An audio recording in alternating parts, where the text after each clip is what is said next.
When Pere-la-Chaise opened in 1804, it failed. 13 people were buried there in the first year. The problem was simple: it was too far away. Back then this was not Paris. It was countryside, out east, on a hill. People buried their dead in their own quarter, beside their own church. Nobody wanted to travel to the end of the world. There was suspicion too. The ground was not consecrated the way a churchyard was. It was a municipal cemetery, secular, open to every religion. For many people at that moment, that was not obviously acceptable. The name comes from a man who is not buried there. The hill belonged to the Jesuits, and Father François de la Chaise, confessor to Louis XIV, kept his country house on it. People said they were going to Father La Chaise's place.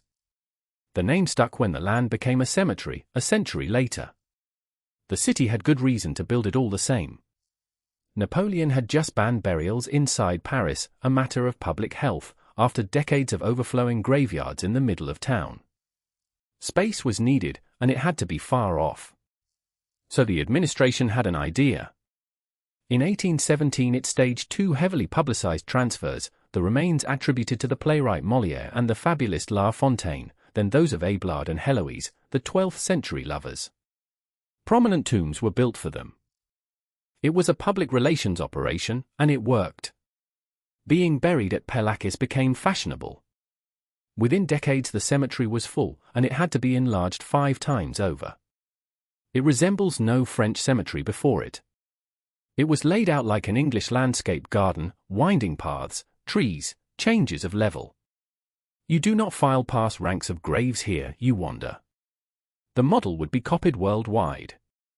History left another mark. In May 1871, the last fighters of the Paris Commune were cornered among the tombs. 147 of them were shot against a boundary wall, which still carries their name. Today it is one of the most visited places in Paris. A cemetery nobody wanted, turned into a garden people come to walk in.